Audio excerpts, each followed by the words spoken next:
नमस्कार, मैं हूं आस्था और आप देख रहे हैं धे टीवी। श्रद्धा मर्डर केस के बाद से लगातार इस तरह के केस के देश में बाढ़ आ गई है। अभी हाल ही में मुंबई में एक युवती के टुकड़े करके उसके ही लिव इन पार्टनर ने कुकर में उबाल दिया।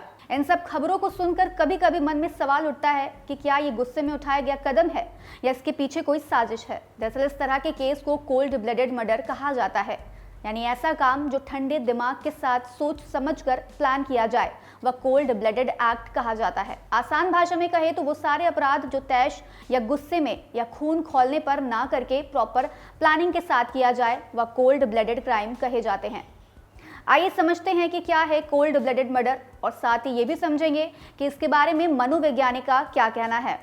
इस तरह के क्राइम को हॉट ब्लडेड क्राइम से अलग रखने के क्या कारण हैं और इसके लिए किस तरह की सजा का प्रावधान है। कोल्ड ब्लडेड और हॉट ब्लडेड मर्डर आमतौर पर कानूनी या फोरेंसिक टर्म नहीं है। असल में ये बस बोलचाल की भाषा में है जो किसी व्यक्ति के इमोशनल स्टेज और हत्या के पहले की मानसिक गतिविधियों को दिखाने वाला होता है। हालांकि इन शब्दों की कोई सार्वभौमिक परिभाषाएं नहीं है। दरअसल कोल्ड ब्लडेड मर्डर को पूर्व निर्धारित हत्या या फर्स्ट डिग्री मर्डर के नाम से भी जाना जाता है, यानी ऐसा मर्डर जो बिना किसी उकसावे या कानूनी औचित्य के जानबूझकर और इरादतन होता है उसे कोल्ड ब्लडेड मर्डर कहते हैं। इसके लिए अपराधी योजना बनाता है और अपनी काम को अंजाम देने के लिए सभी फैक्टर्स पर इन्वेस्टिगेशन करता है। ऐसा माना जाता है कि इस पर सबसे पहले काम करने वाले क्रिमिनोलॉजिस्ट एंड न्यूरोसाइंटिस्ट एड्रियन राइन थे।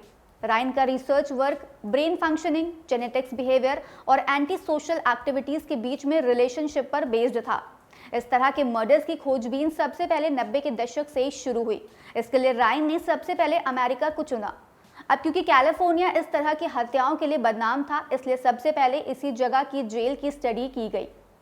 इस जेल में बंद 40 क्रिमिनल्स के दिमाग की बायोकेमिकल फंक्शनिंग को समझने के लिए पीईटी यानी पॉजिट्रॉन एमिशन टोमोग्राफी टेस्ट किया गया। इस टेस्ट के रिजल्ट में पाया गया कि क्रिमिनल्स के ब्रेन के प्रीफ्रंटल कॉर्टेक्स सहित कई हिस्से सिकुड़ गए हैं। लगे हाथ आपको बता दें कि प्रीफ्रंटल कॉर्टेक्स दिमाग का वो हिस्सा है जो सबसे ज्यादा कॉम्प्लिकेटेड कॉग्निटिव स्किल को परफॉर्म करता है, यानी यही हमारे विचारों, कार्यों और भावनाओं को समझदारी से नियंत्रित करता है। हालांकि आज भी इस जानकारी पर मनोवैज्ञानिक और समाजशास्त्री दो वर्गों में बटे हैं, जिसके चलते कोई इस थ्योरी को सपोर्ट करता है और कोई इसे रिजेक्ट करता है। खैर, ये आज भी सबसे ज्यादा रिसर्च का टॉपिक है कि लोग इस तरह के अपराध को क्यों करते हैं। हालांकि इसको लेकर भारतीय दंड संहिता में सतर्कता बरती गई है और कोल्ड ब्लडेड और हॉट ब्लडेड मर्डर में अपराधी के लिए सजा का अलग अलग प्रावधान किया गया है। पहले ये समझते हैं कि ऐसा किया क्यों गया है। दरअसल कभी कभी आदमी के सामने कई ऐसी सर्कमस्टांसेस बन जाती है कि लोग ये सोचने समझने की हालत में नहीं रहते और गलती से अपराध कर बैठते हैं। इसलिए इन दोनों के लिए अलग अलग प्रावधान है।